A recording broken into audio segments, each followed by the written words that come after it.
Hi everyone, so today's video is a requested video from one of my viewers. Someone requested me in my Face Halo review to post a video of how I cover my acne, like what my everyday makeup routine is to be able to cover like my scarring, any spots or anything like that. So that's what today's video is going to be. I've never done one of these before. Surprised I haven't actually, because it's like acne is something that's hard to cover up, especially if you have like really raised bumps and everything. Unfortunately there's not really much you can do in terms of like making the bumps look less, but you can do a lot to take away any of the redness and discoloration in your skin. So I'm going to be showing you guys everything I do for that. So I usually start by putting on my facial sunscreen, so my La Roche-Posay and Thelios SPF 50 plus sunscreen. I'm not going to put that on today because I'm actually not going outside at all. It's my day off work and I just want to chill. So I'm just going to go in with my primer. My favourite primer at the moment is the Becca First Light priming filter. This one's really good for hydration. It's got your purple pearls in there, so it's really good for like calming the skin, like calming and reducing redness and everything. So I'm just going to go in with that. I usually just go in with one pump pretty much all over the whole face and just rub this in. So I usually do this first before doing my brows and my eye makeup, just to give my skin time to let like the primer sink in fully. So I'm gonna go do my eyebrows and my eye makeup and I will be back shortly. Okay, so I've just done my eyeshadow. I haven't put like my mascara on or anything yet. I always leave that after I've done my foundation, just because like when my eyelashes, especially my bottom lashes, have mascara on them, it like gets in the way of like me putting my concealer on and everything. So I'm gonna leave that last, but I'm gonna just launch straight into the foundation routine now. So I've already applied my primer, so I'm gonna now go in with my color correcting. So to color correct, I use the NYX Full Coverage Concealer in the green shade. So basically I grab a brush and I literally just dig in and I just go over everything. Now this concealer, it doesn't really like cover, it just gets rid of the redness, like it neutralizes the redness. And especially with dry skin, you don't really want to use anything that's going to be too thick on the face. I like this concealer because it's not like, it's got a lot of cover, like a fair bit of coverage in it, but it's not thick feeling on the skin at all. And I literally just paint like half my face in this concealer. Now this is usually the only like concealing I do over my spots, but if I'm going somewhere and I really want to make sure everything's full on covered up, I then go in with my Flesh Color Concealer. So this probably is my favorite like coverage concealer formula. This is the Kryolan Concealer Wheel. So Kryolan is a professional makeup brand, so this is what I like use in my kit as well. And I use this shade here. So this is like a neutral shade, and this shade is meant to neutralize red tones.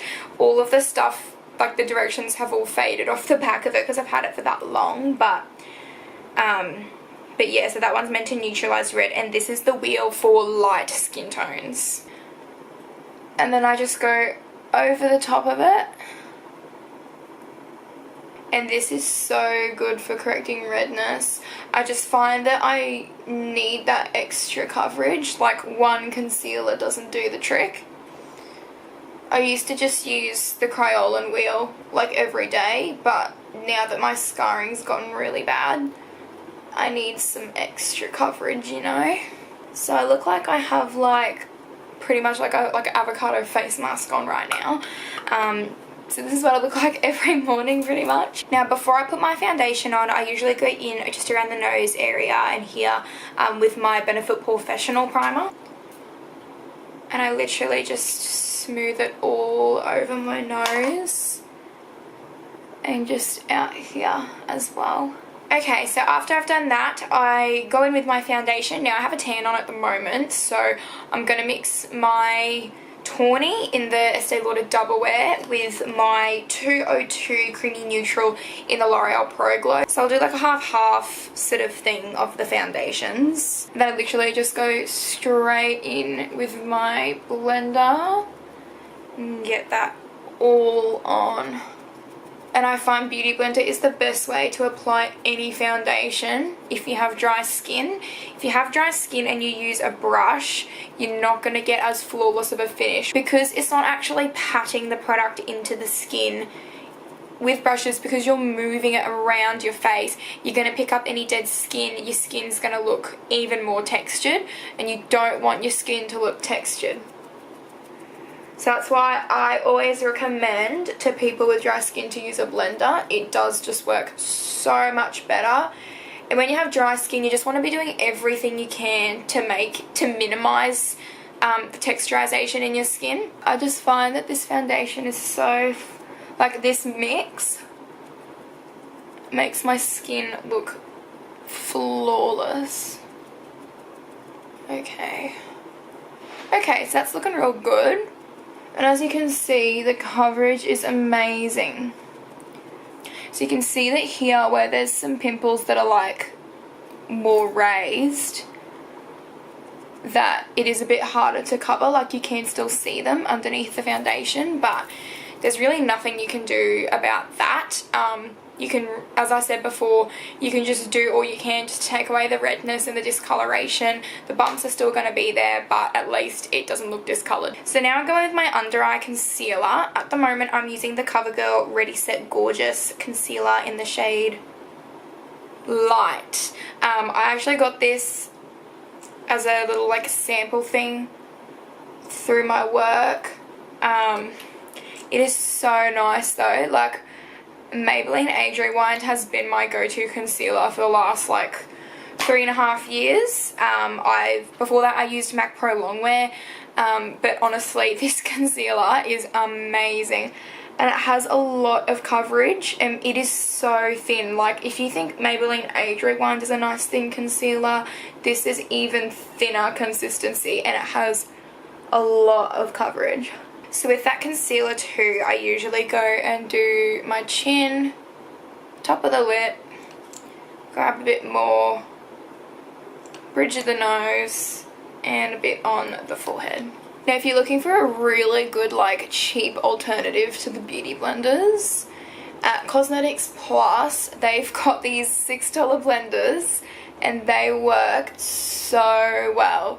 Like, I can't really see a major difference between them and the beauty blenders really. Like, I've tried both and honestly I'm like, I just didn't really want to have to pay another $30 for another beauty blender, so I just went and bought this, and I've literally been using these for the last 2 years and I use these on all my clients and they're so good. They last me forever as well. I usually only have to, like, for myself, my personal beauty blender, I usually only have to buy one like once every couple months.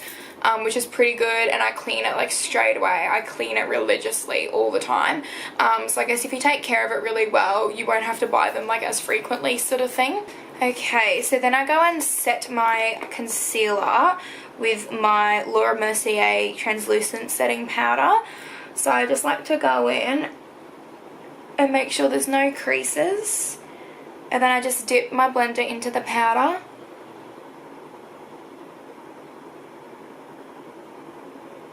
And I just pat. And I find that this powder is really good for dry under eyes too. This powder is not too, because it's not a thick powder, it's very finely milled powder. It's really good for under the eyes, like even on dry skin.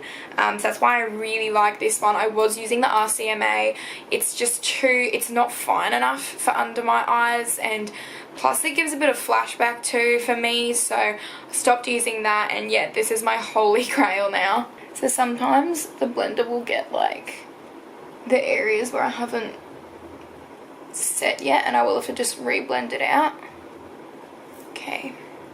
So now I go in over the areas I highlighted with the concealer. So I do all my chin, my upper lip, my nose, and my forehead.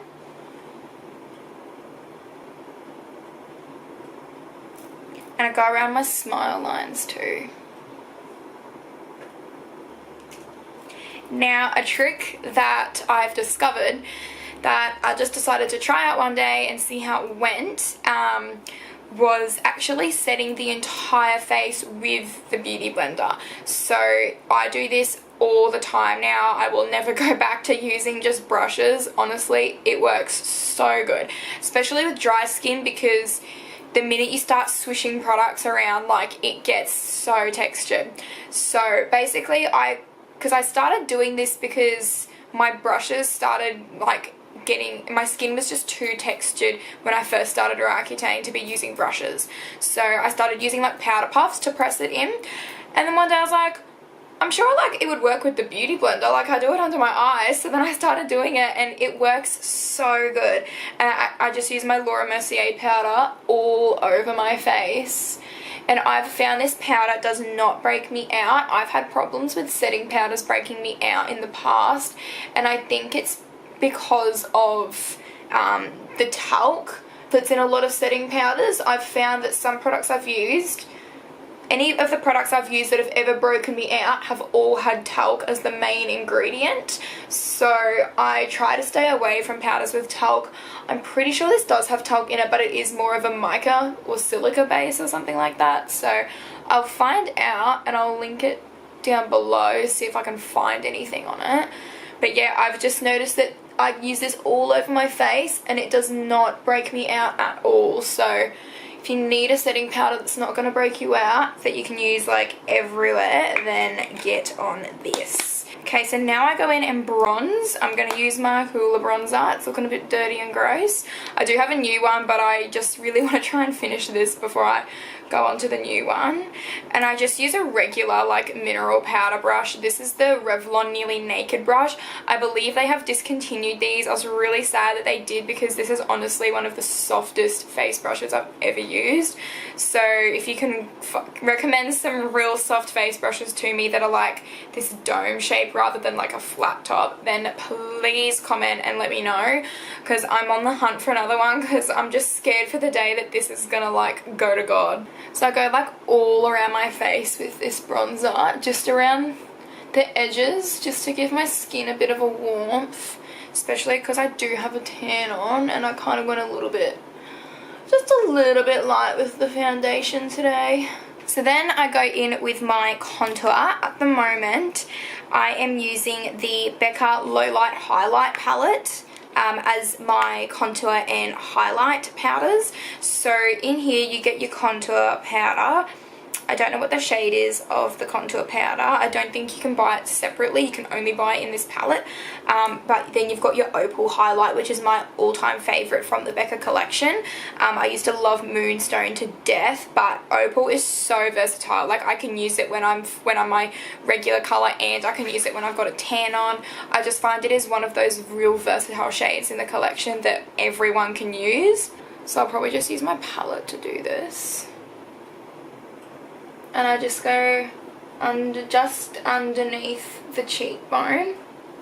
So then I usually sort of frame around the eye area, just because I like to make my face look a little bit slimmer. I do have more of a rounded sort of face shape, so I don't like to go up on the direct top of my forehead, but I do like to go just a little bit up in the corners sort of areas.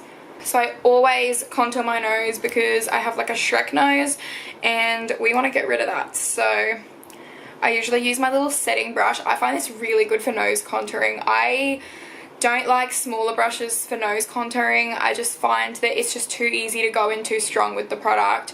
You have a hard time blending it out and then you just end up like full on looking like you've contoured your nose. And then I literally just go in on the edge of my nose. I kind of bring it up to the eyes, bring it underneath, and this just gives your nose just like a nice natural looking contour. Okay, so I've just put my mascara on. Usually the finishing touch on my face routine is I go in with a lip balm. I cannot wear lipstick still. My lips are still way too dry for them.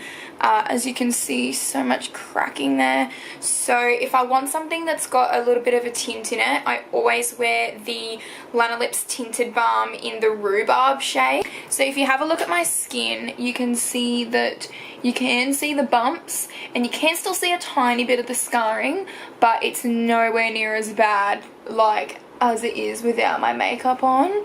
You can also see this side. I do have a little bit of bumps. You can see the bumps, but it's nothing major. So that's my everyday acne coverage routine. I hope you guys enjoyed this and learned something from it.